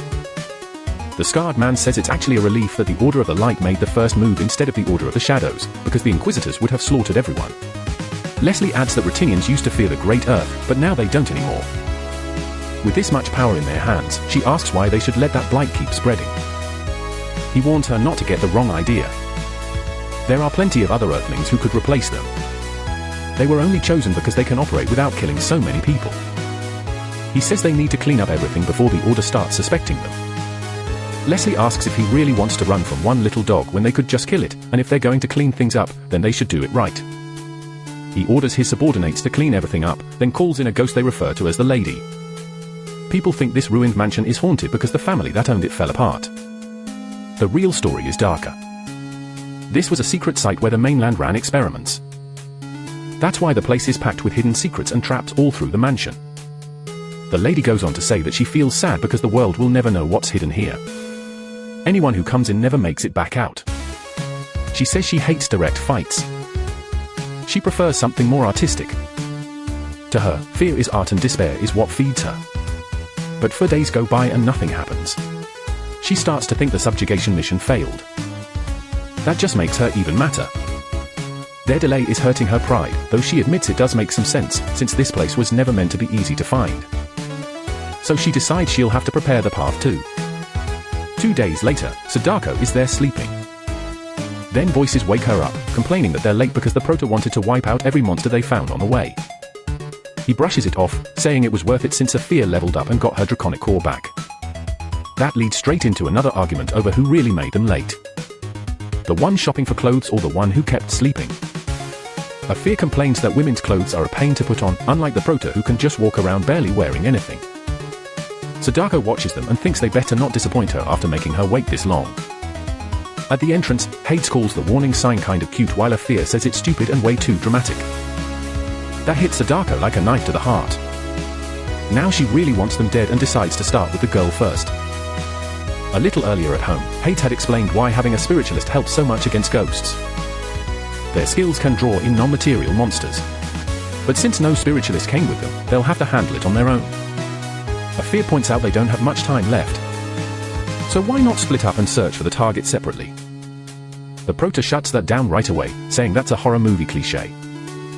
The first one to split up is always the first to die. Physical attacks don't work on ghosts, but Hades says not to worry. The Proto will manage somehow. Aphia though notices the walls look weird and calls out all the blood smeared around. The Proto says he can't use any of the four energies anyway, so he'll just look around. If they need him, they can scream. He'll go say hi to the ghost. Aphia scares him on purpose and asks if ghosts work differently here than they do in Terrakaias. Then she teases him, wondering if the great warrior, Valterra, is actually scared of ghosts. He grabs her by the head and cries for help. Hades decides to go one way alone while those two take the other. Then a tiny ghostly hand appears. Hades starts saying Aphia should explain more about ghosts, but she just yells at him for leaving her alone with the Proto. Meanwhile, the ghost keeps watching them. As they move through the house, Aphia starts singing a little tune. The Proto tells her to stop and asks if that kid song is really making her feel better. She says she was only trying to lighten the mood, then adds that she saw plenty of ghosts back when she was a wyvern. That gets him to ask for more. Aphia explains that ghosts are low-ranked monsters that drain the life from their victims. They usually stay in damp places, and for anyone who can't use one of the four energies, holy water is the best way to deal with them. The Proto figures that sounds simple enough. Still, while they're here, they need to be careful not to get caught off guard.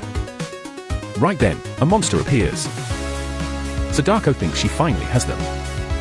The second they step forward, she plans to trigger every trap at once, wear them down, and then unveil her masterpiece. And just as the Proto is about to step, Aphia warns him there's a trap there. He immediately bolts and sets everything off. So now it's total chaos. Aphia activates her magic sword skills and wipes out all the ghosts. After that, she tells the Proto not to take off like that again, or he'll trigger every trap in the place. He insists he wasn't panicking. Still, he says they should go back to Atisse. Aphia says Atisse can handle some weak ghosts just fine. The Proto answers that the ghost isn't the real problem. The traps are, she shrugs it off saying, Atisse won't have trouble with traps this childish. To her, they practically scream, "Here I am." That comment completely ticks the ghost off. She snaps back, telling Aphia to shut up and apologize to whoever made them. Then the ghost appears, furious that they destroyed her traps. The Proto glances over. Aphia asks what's behind her. And he suddenly runs. He bursts through the door yelling, "The sword stuck." Aphia asks what he's talking about. But when she turns, they realize they're trapped in a loop. With only 4 days left before Aphia's trial, they're stuck in an endless hallway where the floor and ceiling look the same. It just keeps going forever. The Proto wonders if they got trapped by some weird ghost from Paraguay, and Aphia tells him not to say dumb stuff. Then she asks where the team's wizard is. The ghost hears that and repeats, "Wizard? There was one?" They ask if he got trapped too. She says she can leave anytime she wants, but they can't. So they better do as she says. Aphia quietly tells the Proto this is the first time she's seen a house turn into a dungeon. He says that means if there's no clear entrance, there's probably still an exit somewhere. He figures that if they find the artifact at the center of the dungeon, everyone inside should get thrown back outside. The ghost cuts in and lays out the rules. Each room has a test, and they just need to clear it to move on. She adds that something in this room is the key to the first door and clues are scattered around. The Prota says it's basically a maze, but a fear grins and says it feels more like a treasure hunt. Finally, something that suits a hunter. The Prota says this kind of thing belongs in a meeting room, but a fear is already joking around while he stays annoyed. The ghost meanwhile is sure they're underestimating her. Finding the key won't be enough. Every wrong move triggers a deadly trap and she's excited to watch them struggle through all the ones she works so hard to make. Then a fear smacks a table and that opens the door. She explains that her magic sword ability can detect metal, which let her find the key. The ghost yells that she cheated, but a fear fires back that the rules never said she couldn't. Still fuming, the ghost tells her to shut up and insists that if she calls it cheating, then it is. She says the next room won't be so easy, and if they want a clue, they should look at the clock. The Prota ignores that and just forces the door open. Then he says this is how adults do things. Both of them immediately shout that breaking the doors doesn't count. After that, they tear through a bunch of challenge rooms, jumping, running, balancing, and pushing forward, even through some giant snake obstacle until they finally reach another corridor. Back in the hallway with Atisse, we get a quick explanation. Wizards are rare among hunters and fewer than 2% make it past level 40. Most become hunters just to pay for school, so they can join Tinkers, a guild of magic hunters known for magical research. Tinkers recruits talented wizards no matter their level or combat skill, and joining them means a chance to go to the Magic Kingdom and study the newest magic theories. That's why Atisse instantly realizes the paper he found contains a new kind of spell, a dimensional seal. It's something he'd never even seen back when he was with Tinkers. He figures these papers were probably what the Lick used to make the dungeon connect to other entrances. He notes that the spell is incredibly well made. As long as the tool is in place, the magic keeps running even without the caster, just like a dungeon. At first he thinks the wizard who wrote it made a mistake, but then he sees the truth. It wasn't a mistake at all.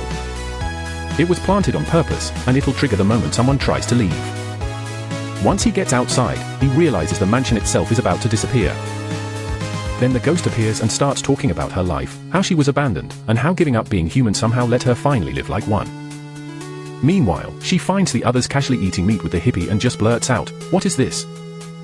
Why are they camping?" The Prota answers that they looked like they were almost done, and they got hungry. She screams that they haven't even beaten the boss yet, and demands to know why they're acting so relaxed when she's trying to kill them. The Prota calmly tells her she'll never manage it with cheap little tricks like these. That really gets under her skin. She shouts that she's level 35, and even if he's unusually strong for level 5, she's only keeping them alive because she thinks it's fun. The Prota asks if she's doing that until she stops feeling lonely. She snaps that she's not just a ghost, she's a person. Of course, she gets lonely when she's all alone. She wanted other people to notice the hard work she put into all this, and says that if she had truly wanted them dead, she would have attacked without hesitation. The hippie says that makes her different from the people on the mainland who treat lives like they mean nothing. He tells her it's not too late for a ghost to change. Then he asks her to leave this place with them. She starts to break down, and the Prota asks if she's okay, but the whole place starts falling apart. The hippie asks if this is what happens when a dungeon closes, but Prota says no. This is different, and something's seriously wrong. Atisse shows up to help them. He says the whole thing was a trap. To stop it, they need to find the device running this place and destroy the fountain. He was getting sick of watching from outside, so he came in himself. Then he asks how they still hadn't found the fountain when there were only 2 spaces. Prota has no idea what he means by that. Atisse explains they've been moving through the same 2 spaces the whole time, just looping back and forth. That makes the hippie realize the only thing that stayed with them the entire time was her. She starts wondering if they're about to get rid of her. Richard and Leslie get ready to attack. She insists all of this is a lie. Prota quickly grabs both of them and throws them aside. He takes a hit too, but Atisse says an attack like that won't even leave a mark. The hippie asks if Prota is okay and wants to know what they do now, but when she turns back, Prota is already possessed. She gets struck too, but Atisse saves her just in time. He explains he's using a repaired artifact that lets him float. The hippie asks how Prota got possessed, and Atisse says it usually only happens to children. That's because they often don't have any of the 4 energies, and Prota doesn't either. If this keeps going, she might take over his body completely. The hippie yells that she'll help him, but Prota or whatever's inside him snaps that if they want to live, they'll have to destroy this body. Then Prota punches himself in the face. He's still fighting back. No one can make sense of it, but Prota gives them a thumbs up. Atisse says someone with enough physical training can resist a spell like this. He thinks Prota is battling for control, and all he can move are his fingers. Inside Prota's mind, there's a library full of memories. She's flipping through them while attacking him. Prota asks if she's finished, because now it's his turn. Since she's inside his mind, he can see her memories too. He starts hitting back, using words pulled from her past. These attacks aren't physical, they hit the mind. Each strike drags up a different shame from the past. Prota lands one by targeting the embarrassment of a love letter she wrote to someone imaginary, and she spits out blood. Now both of them start grabbing pages of memories and using them to attack each other. Outside, Prota is starting to cast some huge magic. Atisse works on a strange device, saying he's trying to make something he barely understands. As he builds it, he becomes sure there's a spy inside Tinker's, then it cuts to Leslie. She has the item causing the trap hidden in the mirror. She says they can finally finish this, since the other side took the bait. They'll lose a lot of useful tools, but she hopes it wasn't all for nothing. Richard tells her not to be upset. This is the land of magic tools after all. Then they're shown in the magic kingdom of Rune. Leslie asks if they can buy something, but Richard says that comes after the mission. She asks if all of this is really necessary just to speak about Ormflus's blessing. Richard says they have no other choice. The meeting is about to begin, and with so many eyes watching, they can't afford to stand out. Back at Tinker's Guild, the meeting begins. It's basically a place to show off magic tools and buy or sell them, along with a full display. Richard and Leslie sneak in anyway. The guards think they heard something, but the two keep moving. They wonder which tool they're supposed to find when a huge armored figure appears almost like a mech. It's a soldier, and it immediately calls out that there are intruders. Then it attacks them both. It snaps a sword. But one diagonal strike is enough to take the golem down. Leslie figures it was probably an artificial one. Then another person shows up and demands to know why they destroyed the item that was supposed to be revealed at the meeting. She adds that they wrecked her lab before too. They kneel, but she brushes that aside as long as they brought important information. This is the Archmage tied to the 4 heroes. Back with the ghost, she says she really thought she'd been fighting this whole time. Not eating and drinking. Now she realizes this place was strange from the start, and that she may have only ever been used as a tool. She feels like her life was pointless, because she probably lost. The others make it out of the mansion, but she says she'd hate it if they had to drag her along. Even so, she's glad. At least she got to have fun, and she didn't die in pain. Then a dog walks in front of her. A dog? It starts talking, telling her to stop crying like a kid and move on, or this never ends. That's when she realizes it isn't over at all. She's still inside Prota's mind, and until she gets out, she was only a moment away from being trapped there for real. She calls him dangerous. He's carrying a lot of anger and trauma. The second she gets out, what starts the operation? Then somehow he begins sealing it or something close to that, and a huge burst of energy goes off. At last, they escape. Prota asks what happened, where the mission went, and what happened to the hole. What says the magic worked? Then Jess asks if they really spent a whole day in there because it's already morning. That means there's almost no time left before the trial, and Pew says this could be the end for her. Then the ghost appears, human again. What says he cancelled her role as a tool, and all her abilities are gone. Now she's just a normal person. She asks why he didn't kill her, and whether they're planning to hand her over. Atisse says the answer is obvious. If she had fully taken Prota's body, he would have killed her. But because she didn't, Afer still wants to save her. Even though this means Afer might not make it to court in time. The ghost gets mad, asking if they're insane. Did they really think she'd be thankful? To her, all of this is just useless pity. Prota says that's a harsh thing to say. But Afer explains that Jay was from the Great Land too. And because of that, she'll have to face trial. Still, this is how she deals with things. Even if she gets arrested, she'll survive and keep fighting to win her battles. They start arguing again, but the ghost says there's still one way left. Then they reveal a carriage powered like a magic tool. Atisse is stunned. He asks what this is, saying he'd only ever seen one in books. It's incredibly rare and he gets emotional, saying he never thought he'd see one in real life. With this, they can make it in time. Prota asks what has him so excited, and Afer thanks the ghost, saying this will get them there before it's too late. But then Atisse remembers something. The machine is fast, but without a high-level mana crystal, it won't run. Prota says they just need a strong enough crystal. right? Then he pulls out the fragment of the incomplete blessing. That's why the orb was missing a piece. Prota had it the whole time. Once it's set into the vehicle, the horse starts blasting out smoke. As they get on, the ghost asks why they're taking her too. Prota says it's not like she has anywhere else to go. Atisse says still thrilled, says this really is the fastest vehicle ever made. He also says he never expected that fragment to hold this much power. If it has any connection to Tinkers, they can't just ignore it. Prota asks if Atisse couldn't just report all this to the leader. But Atisse says that's impossible, because the leader is one of the 4 heroes, the strongest mage, the one who saved the world by stopping the attack against the gods. She's also the queen of the magic kingdom, and every noble wants to marry her for her beauty. Atisse says Prota may not know this, but the 4 heroes were recognized by the gods for what they did, and were blessed so their bodies would never grow old. Prota realizes these are the 4 heroes, the living legends, and remembers Athea mentioning them before. Atisse says that's normal, then decides to explain more. Since Prota is a Voltran now, there are things he should know. First is Barald, the Sword King, the strongest swordsman and strongest of the 4 heroes, a Voltran warrior. He shaped how people still see the Voltrans today, but no one has seen him in years. He's a mystery, even among the 4 heroes. Then there's the Supreme Spiritualist, one of the spirit races. She was once the most powerful nymph, and now she's the Queen of Elendia, the Spirit Kingdom, mostly focused on ruling. Of the 4, only one still actively serves. That's Garhan the Terrible, the one feared by people from the Great Land more than anyone else, the ruler of Calduria for over 1,000 years, and the greatest magic swordsman.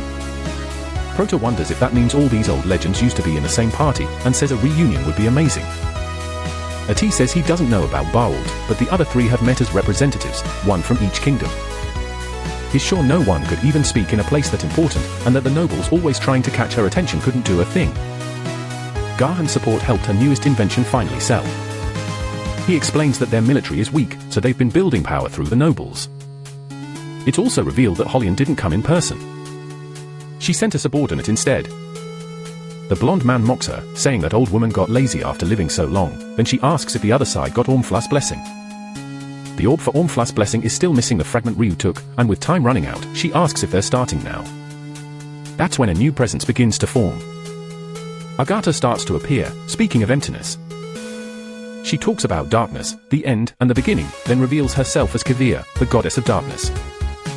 Kivir orders them to gather the children. Right after that, she releases magic. Then she asks a question. Kivir addresses the personification of darkness, Garhan the Terrible and Zenobia the Archmage, asking if they're the ones who receive the goddess blessings. The blonde man cuts her head off and snaps. Blessing? Blessing is the problem. Even then, the goddess stays calm. Since they clearly didn't come for answers, she asks why they're here. The man says they fought the Tarachios 20 years ago, and back then they were already old, so they gave their bodies to the goddess. After they won, they thought they had offered everything they could to this world. In return, the goddesses blessed them with youth. They rebuilt ruined cities and were given the chance to grow stronger. But the goddesses also told them exactly how much time they had left. He says no one understands how awful it is to know the exact moment of your death, to feel every second dragging you closer to the end. Kivir fires back, saying they were given more than enough, yet still wanted more. She calls them greedy for chasing immortality. The goddesses were too kind to them already, and if they got the answer they wanted, then they should leave. Instead, the fight begins, and he says the real issue isn't that life has a limit, it's what the goddesses did after that. Their sons and daughters gave their lives in the goddess's name to defeat the demons, yet all of them died unfairly. Meanwhile, the goddesses only hand out blessings and watch the world sink into chaos. He says the true cause of his despair is the goddesses themselves. Kivir answers that humans live for only a tiny instant, so how could they understand? He admits chaos may be right in front of him, but says she still refuses to see the full truth. This world doesn't need a goddess who only watches. It needs a hero who punishes evil and protects justice. That's why they want immortality, so they can keep guarding the world. But when he looks at Zenobia, she's already starting to fade. Kivir says that seeking eternal life isn't a sin. But the death coming for him now isn't a punishment either. To her, this is the only way to free him from the fear and pain of death. She says they'll be granted an eternal rest while their glorious heroes lives on. That only makes him furious. He shouts that the goddesses gave them this chance and then betrayed them in the end. Soon nothing is left of him. After that, at the court of Cratera, Ryu and the others make it in time for Hyper's trial. MC asks what's going to happen. Hatsune says they did everything they could to prove Hyper's innocence. When MC asks about the lady, Hatsune explains that the priest chose to protect her. Since she was only a victim turned into a ghost, dragging the Great Land into this again would just make Hyper and all of them look even more suspicious. He agrees. The incident with Leech was bad enough, but if people learn what happened at the mansion and what happened with Alejandro too, it would be even harder for anyone to trust them. Hatsune says that after destroying one of the Great Land's bases, they'd become a real problem for them. And if the enemy finds out they have a fragment of Ormflus's blessing, they'll definitely come after them. So for now, everything stays secret, even from the Order. When Reen asks what the fragment actually is, Hatsune says it's only a guess, but maybe it's a guide that only Rotanians can use. The protagonist asks if that means if his guide were normal, he wouldn't be able to use magic like that. Hatsune says probably not. This demon god's blessing works differently from a normal guide. If anything, it's better. You can add new spells and skills to it and even use magic that normally wouldn't match your guide. That means a person can push past their natural limits. Still, Hatsune says they were lucky to escape the mansion because they managed to stop the spell in time. The lady being caught up with them also changed things, and it was only a fragment of Ormflus's blessing. If it had been complete, they probably never would have escaped that magic trap. Hatsune admits there was nothing else he could do. Then Reem suddenly takes a bite of Hatsune's wrap. Hatsune protests right away. It was his burrito and his first decent meal in days. MC tells him that's what he gets for not paying attention to the food in front of him. Then he starts wondering what his life would have been like if his system hadn't been so broken, but he quickly drops it. There's no point thinking about what IFS anymore. What matters is that he survived this long, and Hatsune agrees. That's when Afia and the lady look over. From their angle, Ryu biting into that burrito looks way worse than it should, and Afia asks what he just did.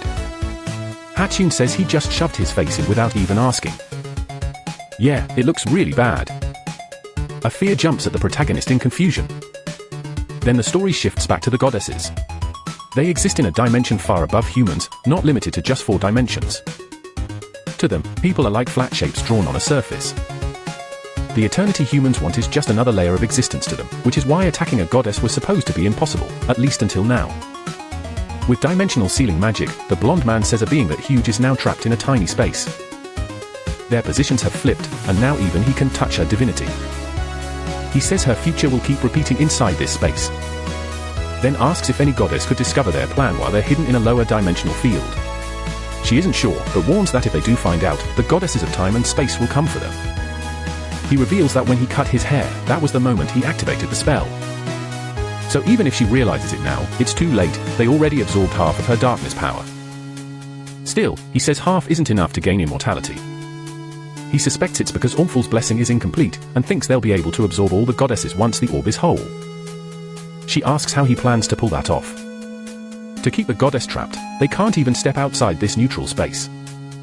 But since time doesn't move there, she realizes they'd have an entire lifetime to absorb the goddess's power. Then the other man uses telepathy on her. That catches her off guard, and she asks what that was. She says using that kind of power in a lower dimensional field should be impossible. Then asks if he used the power he just absorbed from the goddess. He says exactly. Through that ability, they can still communicate with the outside world. All they need to do now is use the order under Criviel's name. After that, the scene shifts again. Afia happily looks at her card. The receptionist says she never expected Mr. Hades to be interested in making a party, especially with a level 15 beginner in it. He says he has his reasons and will pay her registration fee. The clerk points out he's only paying because her brother owes money to warrior Volterra, and he mutters that he even forgot to bring her clothes after burning down the priest's house. At another table, a clerk asks how she can help. The adventurer says he heard this is where someone can become a hunter. She asks if he came to register, and he says yes. Then they notice something surprising about him. He's level 20. The priest looks over as the man says he hasn't introduced himself yet. He came from Jong, and his name is Sana, the warrior. Far north of Calduria in the snowy mountains, warriors start shouting. There's an intruder inside the dragon's nest. Everyone panics and yells for people to run. They're shocked that the Inquisitors are there. Meanwhile, a man clutching something, a fragment of Ormflus's blessing, curses his luck. Everything had been going perfectly, and now it's all falling apart. He can't believe they even found this place.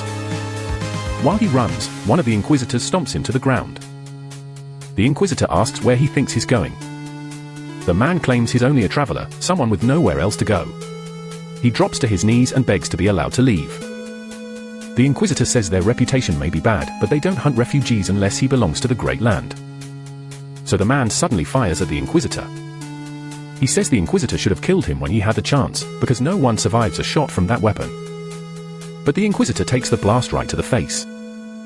Then in an instant, the attacker is torn apart along with his weapon. The Inquisitor coldly notes that anyone using a weapon like that isn't just some refugee. So the Inquisitor figures he's a Tau Ration who arrived not long ago. There's a reason the oldest Tau Ratians never use weapons.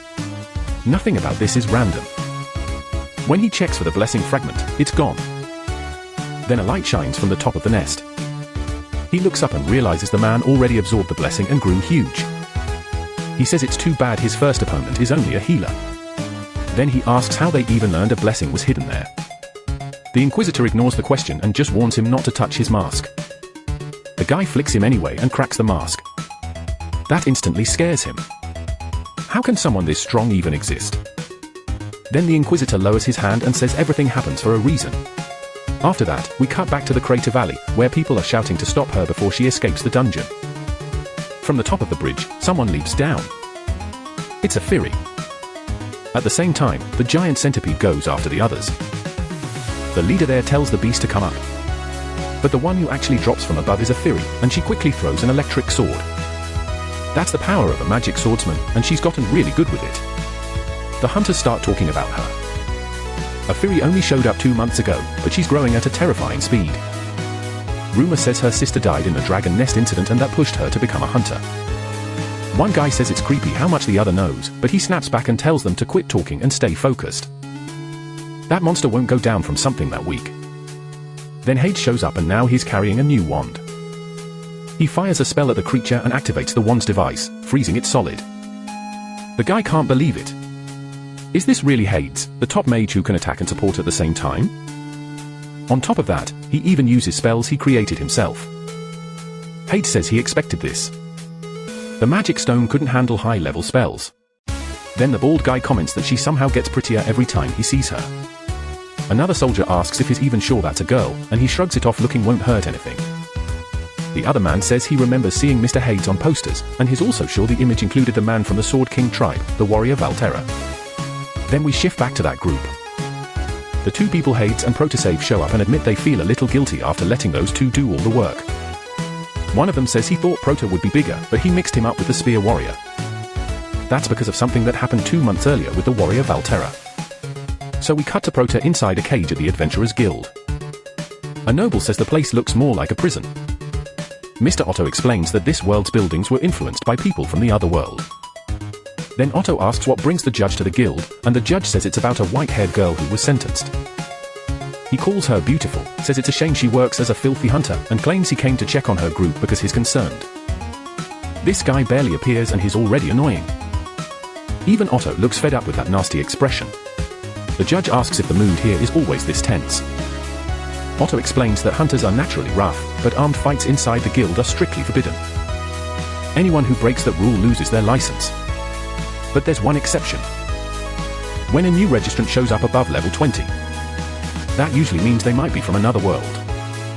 So it already shows the moment Proto stood in front of that level 20 adventurer. The man asks why Proto shoved him, and Atisse asks Proto if he's sure this guy isn't from this world. Proto asks something else. Has Atisse ever heard of Shanghai or Zhonglushin? Atisse asks what Zhonglushin means and says it's his first time hearing it. That's when Proto realizes those are Earth words. Since Proto is standing there, nobody moves. He's a vaulter and warrior. But then Proto asks what Shanghai even is.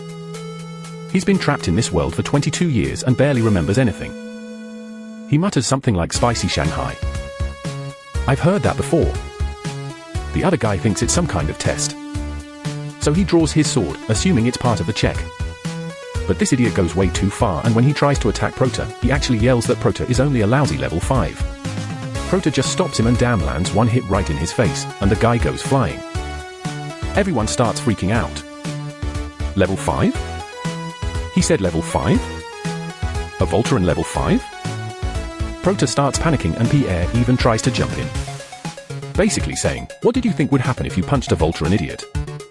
But everyone is still stunned until a spear appears and starts arguing about the whole thing that a level 5 Voltron makes no sense. The way Prota fights, no level 5 should beat a level 70 monster. They call it nonsense, then say maybe this man isn't from another world at all. Maybe he's just stupid because if he knew what Voltron meant, he would have run. Prota is grateful they covered for him, even though he has no clue who they are. Then they excitedly remind him they're the guys he gave the artifact to. But out of nowhere, a squad of soldiers rushes in and beats Prota down. Then he asks the priest to help, but the priest says those aren't order soldiers, they belong to the judge. And then Prota hits one so hard he flies straight into the judge, direct hit. That's why he ended up in this prison. It was built to hold people from another world, and anyone from there gets thrown inside. This huge box was created by Garhan, the blonde one. The prison has 26 floors made to contain outsiders. Climbing out is nearly impossible. The crater is 50 meters deep, the walls are 15 meters thick, and one soldier says not even the master swordsman could break the steel. So being a Valterra won't help. Then he asks if Prota understands and says he's no longer a Valterra during his 100-year sentence. The judge is right there as Prota asks why it's 100 years when it was just an accident. He even says none of this was his fault. The other guy started it. Watt says an appeal would be useless because the other judges are nobles too, and they'll back the nobles' decision. Esfair says he already asked the priest for help, and Watts adds that this judge also runs the prison. Esfair found out he loves money, so he plans to bribe him. He tells Prota to stay calm. They'll do everything they can to get him out. Prota realizes that if he escapes, he'll be hunted for the rest of his life. Esfair also says he lost his chance to receive the goddess's blessing through the order, so he can't even ask to go back home. At this point, all Prota can do is wait for Watts and Esfair. Then he notices someone getting beaten in the background, and when he sees who it is, it's that idiot. The two of them were charged with trying to attack a noble and drag him away, so they both got 100 years. The idiot is already calling out, "Hey friend, good to see you here." And the others immediately ask, "What friend, this guy?" They think he's mocking them, and the idiot says he underestimated Prota too. Right up until he got hit, he still can't believe Prota is only level 5. Prota just lifts both hands, ready to flick them each once, and the guy blurts out, "Whoa, that was a skill." Prota tells him to shut up and starts thinking. With this loudmouth around, all his plans could fall apart. If his identity gets exposed, Esfair and Watts could get dragged into it too. So Prota wonders if he should just get rid of the idiot. Still, the guy says he's happy to see someone familiar. But when Prota looks at him, it feels like seeing a piece of his own past. Prota stops, thinks for a moment, then tells him to call him naked. The other man introduces himself as Zhong Luxin. Prota asks how he even managed to stay alive this long when he's making it so obvious he's from another world. The guy quickly denies it. No, he's not from another world. Prota realizes he knows this secret matters, but he doesn't really understand what he's supposed to hide. So Prota figures he'll have to explain the difference between people from this world and people from the other one. As a thank you, the guy hands over some magic stones and says they came from monsters he killed in prison. Prota asks if prisoners can really hunt monsters in here.